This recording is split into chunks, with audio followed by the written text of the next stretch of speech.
pink elephants. So? Welcome to WatchMojo, and today we're counting down our picks for the top 20 worst changes from Disney live-action remakes. Sorry, kiddo. That's not the way I remember it. For this list, we're looking at the most questionable alterations in Disney's live-action and photorealistic remakes of their animated classics. We're not saying that all of these remakes are bad, but where we can re-watch the animated films over and over again, these misguided changes leave us less inclined to revisit some of the live-action ones. Which change left you saying, "Oh my Disney"? Let us know in the comments. Number 20. Not being musicals. Various. Disney's animated adaptations of Alice in Wonderland, Sleeping Beauty, and Cinderella all became classics thanks in part to their timeless songs. Their live-action counterparts, however, stuck to straightforward narratives with no traditional musical numbers. Covers of songs like Once Upon a Dream and Bibbidi Bobbidi Boo are merely relegated to the credits, which leaves something to be desired. Even the remakes that remained faithful to their musical roots, like Beauty and the Beast, have struggled to recapture the magic of the originals. Emma Watson is a charming actress, but her singing chops are not exactly on par with Paige O'Hara's. Also, we're not so sure whose idea it was to have Christopher Walken sing I Wanna Be Like You in the Jungle Book, but the performance could have used more cowbell. I got a fever, and the only prescription is more cowbell. Number 19. Birds. Why did it have to be birds? Aladdin. In the climax of the original Aladdin, Jafar goes beast mode. We mean that quite literally, as he turns into a giant cobra, which felt on brand for the character. A snake, am I? Perhaps you'd like to see how snake-like I can be. Instead of showing the street rat how snake-like he can be in the remake, Jafar turns his parrot Iago into a bigger parrot. Talk about a massive downgrade. To the film's credit, this is a somewhat clever reference to The Rock, a giant bird of prey that appears in 1001 Nights, which inspired Disney's Aladdin. Nevertheless, a big bird simply isn't as menacing as a towering snake. Now, had Gilbert Gottfried returned to voice a giant Iago, that could have been legendary. Look at this! Look at this! I'm so ticked off that I'm molting! Sadly, the late comedian doesn't even make a cameo. Number 18. Pink Elephants on Strike. Dumbo. We figured going into this remake that Dumbo wouldn't partake in underage drinking, although we do get this line. No booze near the baby. But hey, just because Dumbo can't get plastered doesn't mean they can't work in the pink elephant sequence. It's one of the most memorable moments from the 1941 classic. And with a director like Tim Burton helming the remake, the results are bound to be a trippy thrill ride, right? Alas, Burton left his freak flag at home, reducing the wildly creative sequence to a bland bubble show that's not especially strange, enchanting, or intoxicating. Pink elephants on parade, here they come, hipperty-hopperty. They're here and there, pink elephants everywhere. Number 17. Sucking out the color. Various. Like music, bright, vibrant colors have always been a staple of Disney's animated features. To be fair, some live-action Disney remakes are actually quite vivid, particularly Kenneth Branagh's Cinderella. But then you have something like Tim Burton's Alice in Wonderland, where the colors are generally muted, dreary, and bizarrely lacking in wonder. While the production design is still pretty impressive, the lack of inviting colors leaves us longing for the animated version. The same can be said about some of the locations found in Maleficent, The Jungle Book, and Beauty and the Beast. On a related note, the fact that Belle isn't the only person in her town who wears blue is a missed opportunity to visually convey her individuality like the animated film did. Number 16. Animals should be seen and heard. 101 Dalmatians. The remake's Dalmatians are admittedly adorable, not to mention pretty good actors. Pongo even won a Kids' Choice Award. However, the remake lacks much of the 1961 classic's personality, and part of that is because the animals don't talk. Oh, Pongo. I was so happy at first, but now It's not like talking animal effects were beyond the realm of possibility in 1996. Babe came out a year earlier. Good heavens. Who are you? I'm a large white. Yes, that's your breed, dear. What's your name? Granted, talking animals can get obnoxious in some movies, but with John Hughes penning the script, we feel like he could have made the Dalmatians' dialogue funny and timeless. With none of them able to talk, the Dalmatians all blend in with each other. Half of the time, we can't even tell Pongo and Perdita apart. Release my dog or I'll hit you again! Your dog? Yes, that is my dog. Will you let her go? For a film called 101 Dalmatians, it seems more concerned with the humans. Number 15, Alice is the Chosen One, Alice in Wonderland. That's not me. Whether we're talking about Lewis Carroll's original story or Disney's animated adaptation, one thing has always remained a constant when it comes to Alice in Wonderland. Alice is an ordinary, everyday girl who accidentally stumbles into a fantastical world. In Disney's live-action update, however, Alice is depicted as the chosen one who's destined to slay the Jabberwocky. Yeah, because if there's one person who's qualified to fight a giant dragon, it's a 19-year-old with no supernatural powers or military background. I'm not slaying anything. I don't slay, so put it out of your mind. This change makes the film feel less like Alice in Wonderland and more like a knockoff of Harry Potter or Narnia. On top of all that, why would Wonderland, a place that's not supposed to run on any logic whatsoever, have a prophetic scroll? It tells of each and every day. Number 14, Gaston leaves Maurice to die. Beauty and the Beast. Why did you offer to help? Because I want to marry your daughter. Gaston is one of the most complex animated villains in the Disney canon. Rather than being evil from the get-go, he begins as a pompous pig who won't take no for an answer. As Belle continuously turns him down, Gaston takes greater measures to force her into marriage, culminating in a battle against the Beast. The live-action version of Gaston starts off similarly, but halfway through the film, he attempts to murder Maurice, who deems him unfit for his daughter. Gaston goes from just being a jerk to nearly killing an innocent man in a heartbeat, derailing his natural progression into full-blown villainy. Once the wolves have finished with him, Belle will have no one to take care of her but me. Having Gaston commit such an unforgivable act so early on also detracts from the climax where he's revealed as the real Beast. He's not a monster, Gaston. You are. Number 13, How Jafar I'll Go, Aladdin. Jafar is one of Disney's most sinister characters thanks to actor Jonathan Freeman, whose line delivery oozed with such evil delight, and animator Andreas Deja, who specializes in Disney villains. I am your master now. I was afraid of that. Genie, grant me my first wish. I wish to rule on high as Sultan. Jafar's devilish charm is lost in the remake, which tries to flesh out his backstory. While we like the idea of Jafar being a thief who manipulated his way into the palace, Marwan Kenzari plays the character with little charisma, humor, or sense of dread. If it weren't for the hat and staff, you wouldn't even guess this generic baddie is Jafar. You're nothing without your stuff! Nothing! Kenzari is a fine actor, but he doesn't seem to be having much fun in the role. The most interesting aspect of this Jafar is the internet's reaction to how hot he is. Oh, it's flattering, right? That's it? That's what it is. It's hot. You're viral. You're an internet sensation. You're hot Jafar. Number 12, Botching Be Prepared, The Lion King.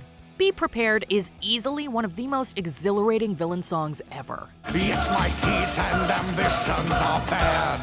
Be prepared. There was naturally an outcry when it was rumored that Scar's showstopper wouldn't be in the remake. Ultimately, Be Prepared was in the 2019 film, kinda. Whereas the original built tension with every verse, culminating in a banger finale, Chiwetel Ejiofor talk-sings his way through the number, which is cut short with more forgettable lyrics. Be prepared. Be prepared. We have no idea why the filmmakers took this approach, especially since Ejiofor can sing. And even if he couldn't, we're sure Jim Cummings was available. It makes about as much sense as setting Can You Feel the Love Tonight in broad daylight. We see why Elton John criticized the remake, saying, quote, "They messed the music up." Can you feel the love tonight? Number 11, Wonderland at War, Alice in Wonderland. Where's your champion, sister? Here. There's a big difference between fantasy and epic fantasy. Alice in Wonderland is a fantasy, whereas The Lord of the Rings is an epic fantasy. Tim Burton apparently got a little mixed up because his interpretation of Wonderland is an all-out war zone. The Red Queen has seized power from the White Queen following a devastating attack. Now, with a rebellion on the rise, it's up to Alice to restore order by conquering the Jabberwocky. Sorry, but words like war, rebellion, and order just don't mesh well with a nonsensical environment like Wonderland. Well, maybe that's why it's called Underland here. You were just as dim-witted the first time you were here. You called it Wonderland, as I recall. In any case, when you have the Mad Hatter on the battlefield instead of at a tea party, it's clear that something got lost in translation. Number 10. Removing or downsizing side characters. Various. Alright, we understand why Disney remakes would exclude some side characters. Nowadays, the Dumbo crows just wouldn't fly. Hey, look here, Brother Rat. Brother Rat? Now listen, I ain't your brother and I ain't no rat, see? Uh-huh. And I suppose you and no elephant ain't up in no tree either. Still, Timothy Q. Mouse deserved better than a sort of cameo. The same can be said about Jack and Gus in the Cinderella remake. The most glaring omission is Mushu, who's substituted in the Mulan remake with a phoenix.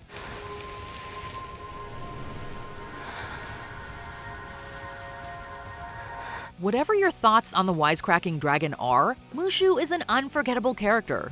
We could not name a single side character from the remake other than a soldier named Cricket. We sense the remakes were trying to be more serious and adult by downplaying the comedic sidekicks. If this is what being adult entails, though, we'd rather stay at the kids' table where all the fun and interesting characters are. Number 9. Making the king the villain. Maleficent. This film reimagines the mistress of all evil as an anti-hero, teaching the audience that people aren't just one-dimensional villains. Well, except King Stefan. I must say, I really felt quite distressed at not receiving an invitation. You're not welcome here. Yeah, for a film that paints its infamous protagonist in an empathetic light, Stefan is a pretty irredeemable monster, undercutting the message. At times, the film attempts to make us sympathize with Stefan, who is separated from his daughter, loses his wife, and goes mad with power. However, early in the film, he cuts off Maleficent's wings while she's sleeping so he can be king. From that moment on, it's impossible to forgive him. Rather than expand upon the notice of good versus evil, the filmmakers just trade one villain for another. And they do it again with Queen Ingrid in the sequel. Ingrid, I said we had no need of arms. One can never be too careful.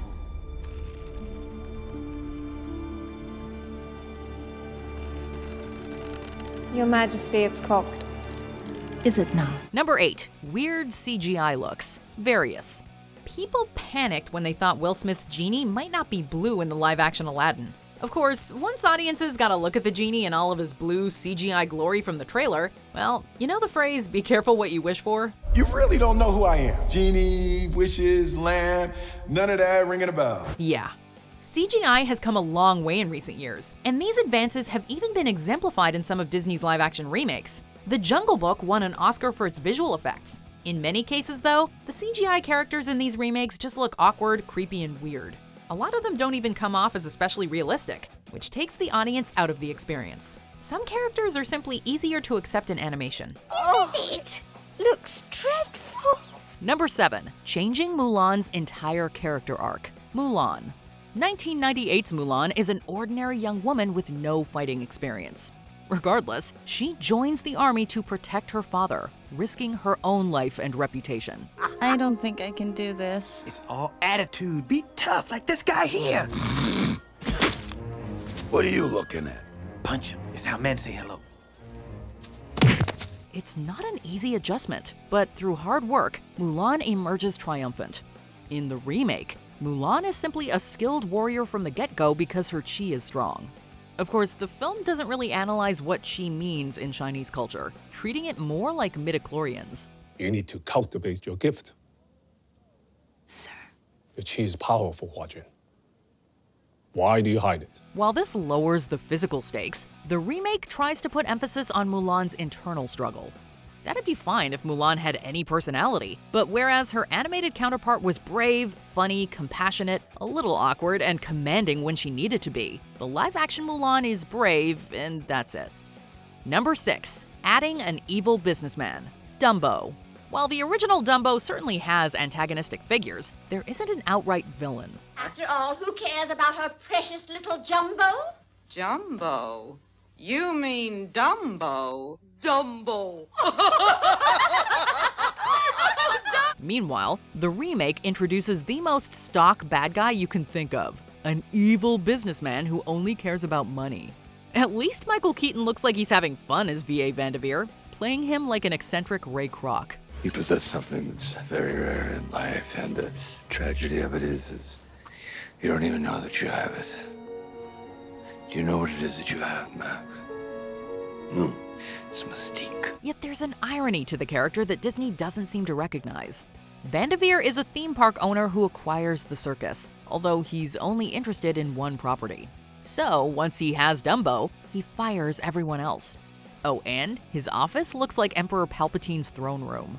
We'd like to think that Disney is doing a meta commentary on itself, but we're pretty sure this film is oblivious. Number 5. Cinderella doesn't try to escape. Cinderella.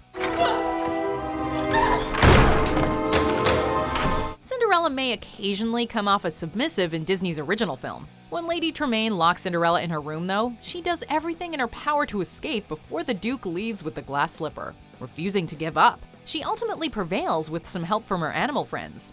For all the development Cinderella is given in the new version, she isn't nearly as determined to break free from captivity. Rather than banging on the door or screaming for help, she just happily sings and dances without a care in the world. Fortunately, the mice open the window, allowing her song to be heard by the prince. Still, Cinderella doesn't take any initiative, and only achieves her happily ever after through sheer dumb luck. What sweet singing. Makes me want to tarry just a little. Number 4. The Beast's book that can take you anywhere. Beauty and the Beast. A book that truly allows you to escape. 2017's Beauty and the Beast actually cleared up a few questions people always had about the original film, but it also created a gigantic plot hole. One of the magical items the Enchantress gives the Beast in this version is a book that can transport the reader anywhere. But wait a minute, why doesn't Belle just use this book when her father's about to be sent to the asylum? She could literally teleport to town, grab Maurice, and then disappear without a trace. Belle is supposed to be smart, for crying out loud. Not only does this make no sense, but also the Beast already has a mirror that allows him to see the outside world. Isn't giving him a transporting book kind of overkill? Where did you take us? Number 3. Making the Three Fairies dumb. Maleficent. The Three Fairies are the unsung heroes of Sleeping Beauty, not only helping to save Princess Aurora, but also getting Prince Philip out of a couple of tight spots. Well, in Maleficent, they're reduced to 3 stooges who constantly put Aurora in danger and contribute nothing of value to the plot. But we can't give up, can we? Come on, girls. But we don't even know where to start. Okay, technically they're pixies instead of fairies in this version, and they aren't even called Flora, Fauna, and Merryweather. Instead, they're named Knotgrass, Thistlewit, and Flittle, which makes their presence slightly easier to swallow. Considering how strong-willed, likable, and important the fairies were in the original film, however, giving them such incompetent substitutes feels like a complete slap in the face. Maleficent might have cursed a baby, but these 3 feel like the real issue here. Kiss her! Number 2. Pinocchio. Practically perfect in every way. Pinocchio. Walt Disney realized that Pinocchio was too unlikable in the source material, striving to make him easier to root for in the 1940 film. I'm going to school. School. Ah, yes. Then you haven't heard of the easy road to success. No? I'm speaking, my boy, of the theater. At the same time, the filmmakers understood that Pinocchio needed to be flawed so that he can grow throughout the story. 2022's Pinocchio, the Robert Zemeckis one, missed the point by removing all of Pinocchio's negative attributes. Pinocchio attends school as he's told, but he gets rejected. He doesn't go to Pleasure Island willingly, and when all the other kids are misbehaving, he acts like a total narc. You're up, lads. No thanks. Something tells me my father might not be too happy if he knew I was here. This Pinocchio is already brave, truthful, unselfish, and an all-around good boy.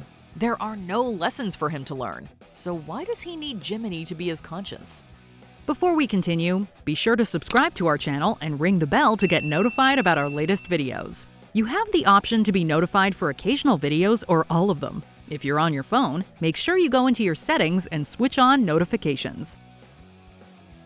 Number 1. Choosing realism over believability. The Lion King. With his remake of The Lion King, Jon Favreau sought to capture the majesty and authenticity of a nature documentary. It's the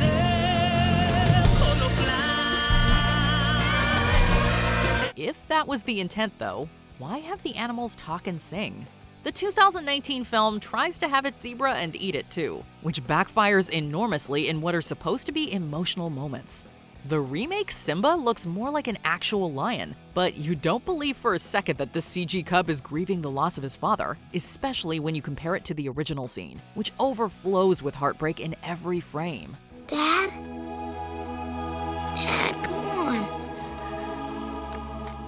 Get up.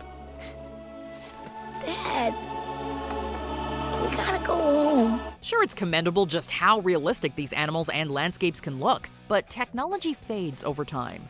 The original's raw emotion and hand-drawn artistry won't. Did you enjoy this video? Check out these other clips from WatchMojo, and be sure to subscribe and ring the bell to be notified about our latest videos.